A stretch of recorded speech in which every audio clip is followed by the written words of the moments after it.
This morning on DC News Now, a DMV first warn day double threat with severe storms and dangerous temperatures impacting the area.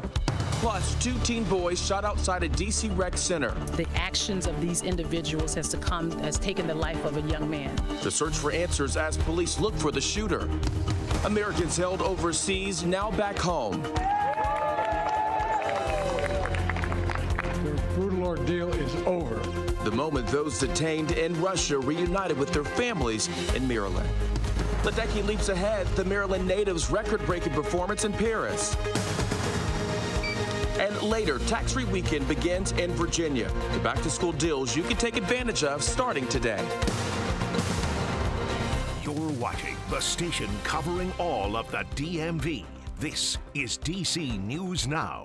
It's 8 o'clock DMV, and this is a live look at Old Town Alexandria, where it is looking beautiful. But today is a DMV First Warn Day. Several parts of our region are activating heat advisories, and some under excessive heat warnings. And we're expecting to see some powerful storms blow through the area later this evening. But thank you for joining us on DC News Now. We're happy to see you. I'm Liberty Simmons. Yeah, good morning, Jim. Corey James. Tonight and Shanika are off today. Liberty's keeping an eye on the roads. But first, to start things off with Jackie, who's tracking some inclement weather, severe weather moving in. Yeah, we are looking at the dangerous heat and then also the potential for some of those powerful thunderstorms that you guys were just talking about for later on this afternoon. But let's talk about that heat first. An excessive heat warning has been issued in all those areas in magenta. It's mainly along and east of the I-95 corridor, but it also includes Arlington, also includes Alexandria, where we did just see that live shot there. We did see someone running across the screen there. So yes, now's the time to get outside,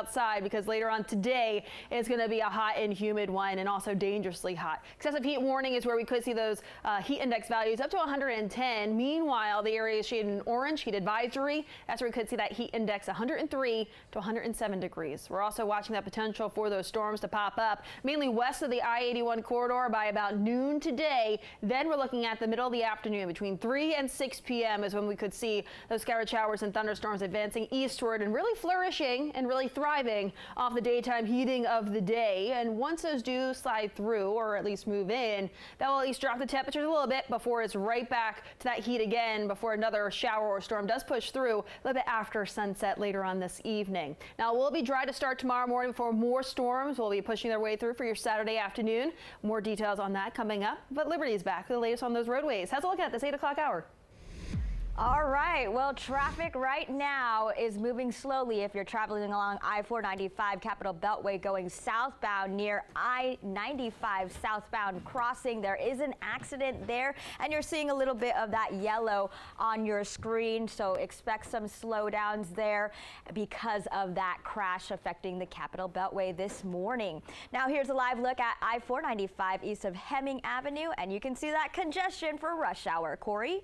All right, Liberty, thank you. New this morning, 3 Americans waking up on U.S. soil after spending months in a Russia prison. Their plane landing at Joint Base Andrews right here near Clinton, Maryland last night, just before midnight there. Among those detained for months or years are journalist Evan Gersovich, Alsu Kurmashiva, and security executive Paul Whelan. Now, Whelan and Gersovich face long prison sentences after being convicted of espionage. U.S. officials say those charges were baseless. Kurmashiva was convicted of spreading false information about the Russian military last month. Her employer says those accusations are not true. President Biden speaking out about what officials say is the largest exchange of detainees since the Cold War.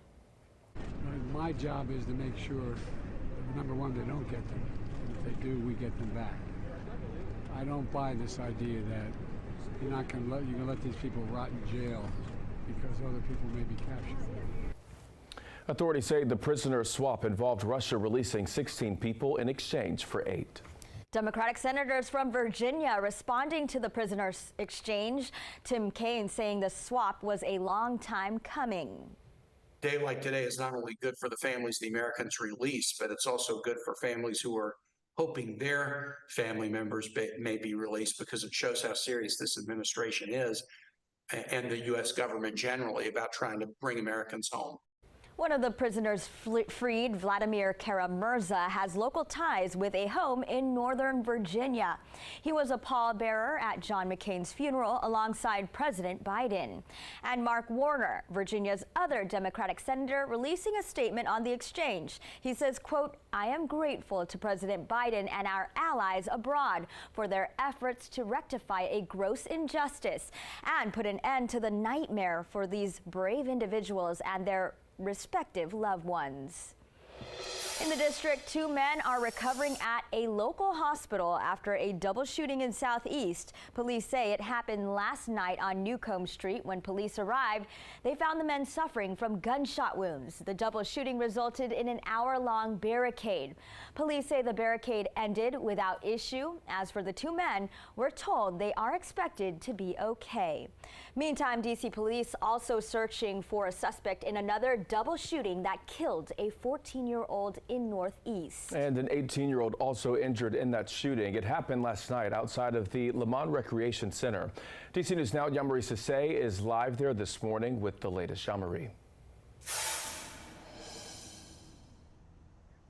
Yeah, just another act of senseless gun violence here in the district. Crews are wrapping up. They're finally finished cleaning up inside of the rec center. When we arrived on the scene and we got closer, you can see blood was splattered in the front door and also along the hallway inside the Lamont Recreation Center here off of Tuckerman Street. Now, police say the suspect approached a 14-year-old and 18-year-old and opened fire, and that 18-year-old is in critical condition this morning, but unfortunately that 14-year-old died at the scene last night. Now, according to DC police, there was a basketball game going on inside the rec center last night. When police arrived on the scene around 8:30, they found both boys shot. The suspect had already run away from the scene, and police say that the 14-year-old died here and the 18-year-old was rushed to the hospital. Again, that 18-year-old is in critical condition. Now, we actually spoke to some neighbors this morning. They did not hear the gunshots last night, but they heard the sirens and they saw the aftermath. And many of them say no one's life should be at risk in an area that's supposed to be a safe space for kids.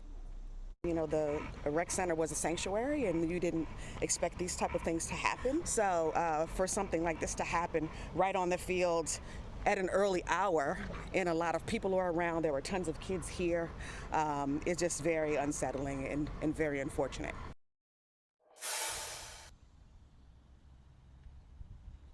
Yeah, now there normally runs a summer camp program here at the rec center. One employee let us know that unfortunately right now they're not able to let the kids out. At this time, they're going to have camp outside, and we're going to continue to follow that to give you an update. But police also say that they do have cameras around the building, and that's all part of the investigation, but they have not shared any lead or motive at this time. So they are asking anyone with information to come forward. For now, reporting in Northeast DC, I'm Yamari Sase, DC News Now. Yeah, you definitely don't want any of the kids to see that. Thank you, Yamari. A man is facing charges for allegedly killing a 6-year-old boy.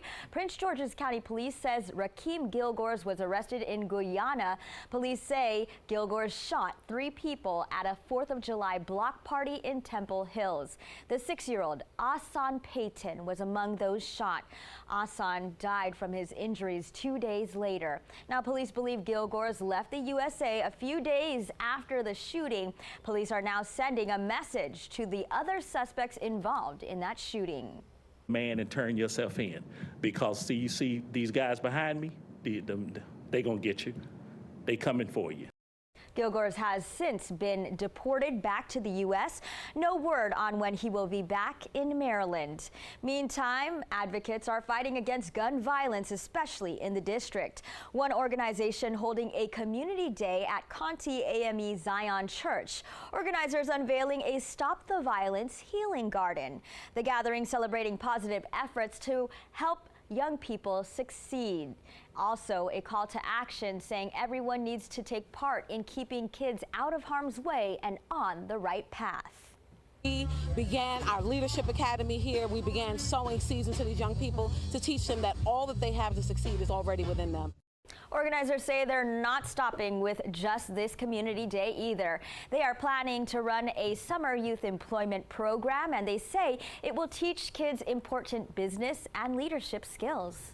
All right, 8:09 is your time right now in Virginia. Loudoun County Animal Services says it found 24 dogs and cats living in unsafe conditions at a Middleburg home operating as a pet boarding facility. The organization says it received a complaint about the home on Sam Fred Road last Thursday.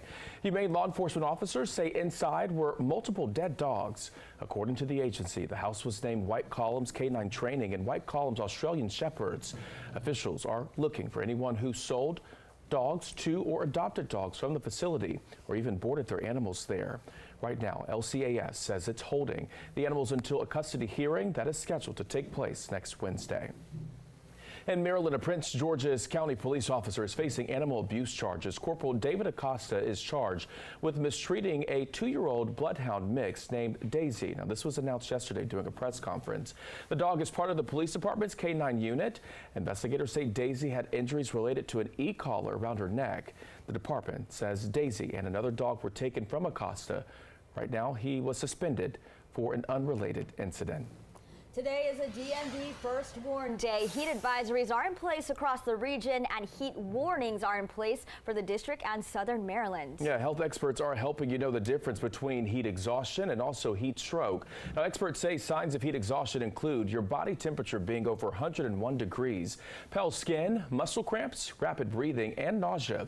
As for the signs of heat stroke, experts say to look out for body temperature being over 104 degrees, dry red skin, not being able to sweat, slurred speech, and seizures. Now, if you are experiencing any of those symptoms, you are encouraged to get out of the sun immediately and also seek professional medical help if those symptoms get worse. And keep in mind, pets can also suffer from heat exhaustion and heat stroke. Experts say it is important to make sure their paws do not touch hot pavement. They say doing the 5-second test can help prevent burning injuries, and that involves putting your bare foot or hand on the pavement for at least 5 seconds. If it's too hot for you, they say it is too hot for your pet. Pets, both dogs and cats, they don't have shoes or socks. They just have bare paws underneath, and they can suffer extreme sunburn just like humans can. And officials say when the temperature is below 90 degrees, the ground can be over 130 degrees because of direct sunlight. They say taking your pet for a walk in the morning or in the evening when it's cooler is encouraged. All right, coming up on 8:12 on this Friday morning, the DMV scoring high in early childhood education. Still ahead, where our region falls on that list and what makes our schools some of the best.